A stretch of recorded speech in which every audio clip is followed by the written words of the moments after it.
Bonjour, aujourd'hui installation des meubles hauts, une vidéo là-dessus avec les différents points d'ancrage. Alors j'ai regardé un petit peu ce que j'avais déjà filmé, il y aura des petits quiproquos parce que j'en ferai peut-être une deuxième dessus parce que j'ai une caméra qui est un peu foirée au moment du film. Je m'en suis rendu compte une fois que l'opération était terminée.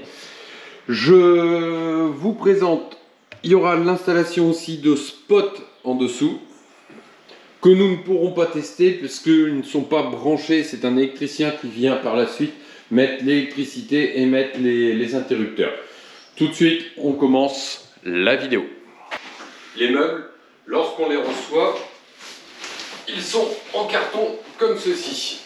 Comme sur tous les autres meubles, j'enlève les portes, j'enlève les étagères. Et ensuite, je vais vous montrer derrière, nous avons deux éléments. Pour le spot qui se trouve ici, et dedans, nous avons le trou qui est déjà fait pour sortir les fils, pour que ça vienne après avec le transformateur. Pour qu'après, avec le transformateur, on puisse le glisser dans le vide sanitaire. Les spots, comment ils se présentent? Le spot ainsi que son câble. Il n'y a pas de sens. Les deux prises sont exactement les mêmes. Les deux spots sont installés. Derrière, vous avez cet élément-là qui est livré en plus. Vous avez déjà les emplacements et vous avez quasiment les pré-trous qui sont faits. On peut les dévisser un petit peu. À quoi ça sert de dévisser? Alors, on vise dans ce sens-là puisqu'on est inversé. Pour sortir les pattes. En fait, ça va me permettre, en sortant les pattes, de ne pas avoir à frotter contre le mur pour trouver l'accroche. Puisqu'après, je ne verrai pas, au moment de l'accroche, vous verrez, on ne voit pas énormément de choses. On vérifie avec le doigt au toucher. On procède à la même opération, caisson qui est plus petite. Je garde un peu de scotch pour fixer mes câbles. Hop. Comme ça, je suis sûr qu'au moment où je vais l'installer, ils ne viendront pas me déranger. Normalement, les pattes, lorsqu'elles sont livrées, sont à peu près au milieu. Donc on a un demi-centimètre vers le haut, un demi-centimètre vers le bas pour être sur le réglage. Ici, j'arrive à 55,5, ce qui correspond tout à fait puisque le meuble fait 57,5.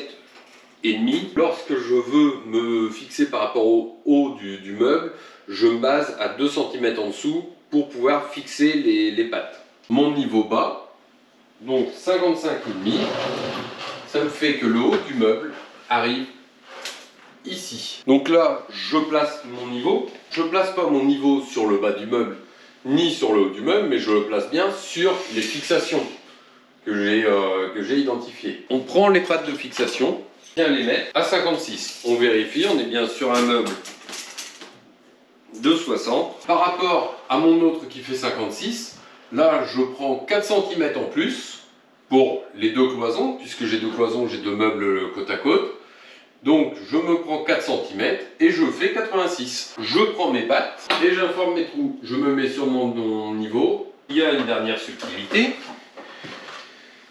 qui est la patte du milieu.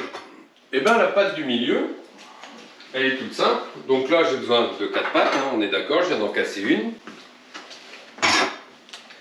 Et j'en prends une des deux. À chaque fois c'est vendu, c'est mis par deux dans le caisson de mon partenaire.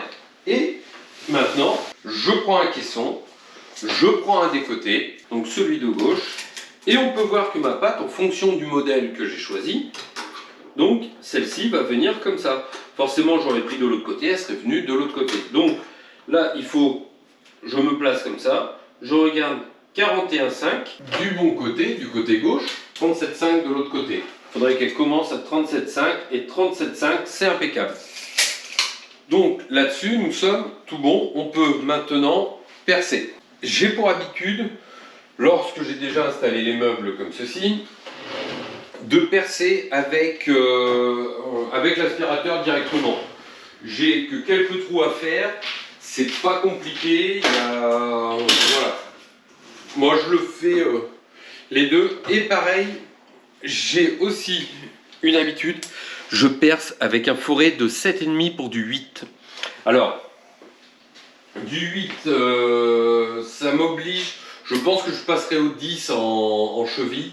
Ça n'a rien à voir avec la solidité. C'est uniquement pour rajouter des rondelles. Je dois rajouter des rondelles avec le 8 parce qu'en fait les lumières sont un peu trop larges. Donc ça me fait rajouter quelque chose qui n'est pas nécessaire si j'avais de la cheville à paroi creuse de 10. J'aspire, je vous reprends tout de suite.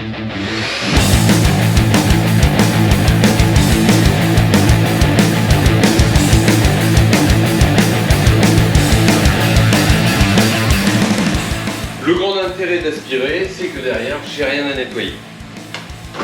On va fixer maintenant les chevilles.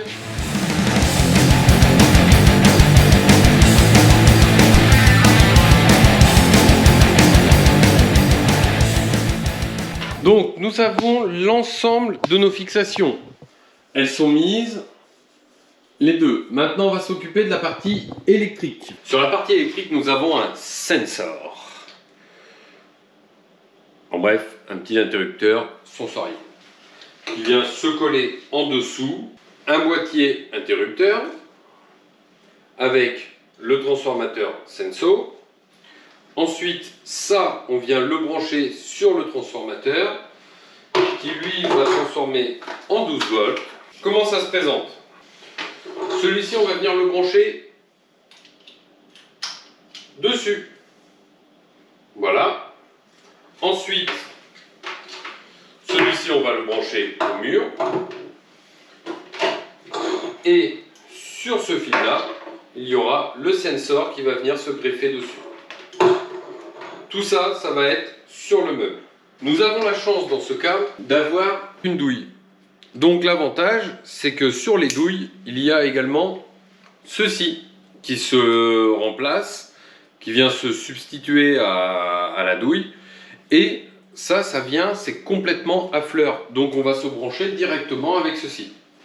J'ai branché mes câbles dessus. Dessus, ça c'est vachement bien. Vous avez le neutre, la phase qui sont indiqués. Le sensor, je le mets assez proche d'une zone de travail. Ce sont des transformateurs à induction. Donc le courant qui passe au niveau du sensor n'est pas du 220. Pareil, ce qui alimente les prises, ce ne sont pas du 220. Et il n'y a aucun contact entre le 220 et le 12 volts. Sur les transformateurs à induction, c'est comme aujourd'hui la technologie des téléphones que l'on met en charge par induction. C'est exactement le même process. Il n'y a pas de contact physique entre les deux courants. Ne le montez pas trop haut parce que sinon vous risquez de faire des traces dessus. Et comme c'est du métal sur de la peinture, ça marque immédiatement. Donc je viens fixer, je prends mes câbles, je tiens tout. Et là, j'ai juste à bien le placer pour ne pas risquer de le pincer. Je viens et hop, je clipse. Avant de me lâcher, bien évidemment, je vérifie que les pattes soient bien dedans. Ça se fait au toucher. On n'a que 2 cm, donc on peut le faire au toucher, passer en dessous. On voit qu'on est pris dedans et dans ces cas-là, c'est tout bon. On va en profiter pour passer le deuxième dès maintenant, avant de fixer bien correctement celui-ci et de le plaquer contre le mur. Comme ça, je vais vous expliquer avec une caméra comment on fait pour les régler ces meubles-là. Je sais à peu près où sont les lumières, donc je ne viens pas me poser dessus. Moi, je mets les câbles dans le vide sanitaire. Par contre, les transformateurs, je les laisse apparents au-dessus et dans le fond. On ne les voit pas, mais l'avantage, c'est déjà qu'il y a plus d'air qui circule autour. Et aussi, l'avantage, c'est que s'il y a un transformateur qui vient griller ou quoi que ce soit, on aura juste à tirer, on aura tous les câbles et dans ces cas-là, on peut faire une petite soudure sans avoir à vider l'intégralité des meubles. Lorsque vous en avez 3, il est très important, un tour dans celle-ci, un tour dans celle-ci, un tour dans celle-ci. Et pareil, et à la fin, vous réglez le niveau. Et là, on peut voir avec le niveau laser que l'on est ici et ici, on a exactement la même différence.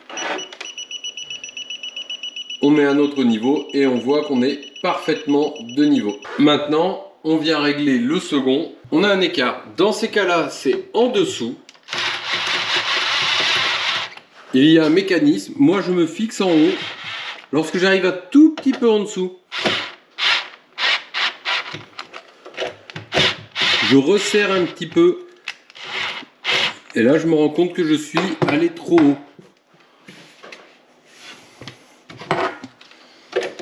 Donc j'en desserre un petit peu. Et je viens resserrer. Et là, je rattrape. Maintenant, par contre, je ne suis plus de niveau.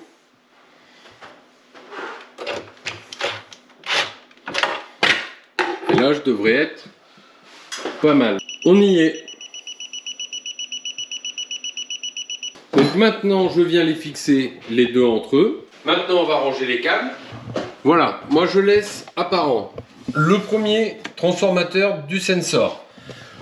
Le distributeur sur les 3 prises, alors c'est avec 3 prises, donc ça on n'y peut rien. Et je les mets pas derrière, sinon ça vient bomber l'isorel derrière. Et donc voilà. Et là le transformateur pour les 3 lumières 12 volts que nous ne verrons pas fonctionner, puisque nous n'avons pas d'électricité sur cette prise. Au niveau de mes vis, je les mets ici et ici. La porte de placard qui va venir ici avec les charnières, et donc forcément elles vont venir cacher les vis. Ensuite j'en ai mis une là dans le fond, donc il y aura des choses devant qui vont être cachées, et une en haut en discrétion. On vient maintenant mettre les caches.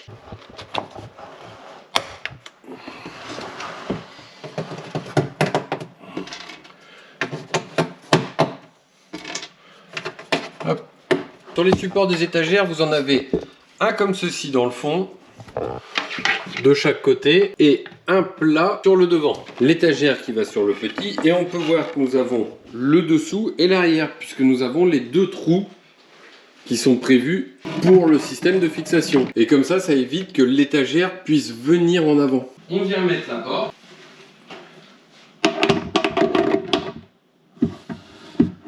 On vise en haut et en bas. Et on a juste à pousser sur l'arrière. Une fois que les portes sont réglées, il nous reste les caches, puis les poignées. Nous avons là un meuble haut fixé, branché. Petit aparté sur un autre chantier. Ce que je voudrais vous présenter, c'est les nouvelles fixations. Donc cette vidéo sera inclue dans la vidéo sur les meubles hauts, qui est ce système avec cette petite vis ici. Lorsque la fixation vient se coincer dedans comme ceci, on vient visser derrière pour la bloquer et éviter qu'il puisse ressortir. Et tout, après, on fait les réglages et le tout, comme ça, est complètement scellé l'un à l'autre. Et pour nous, je vous dis à très bientôt pour la réalisation d'une nouvelle vidéo.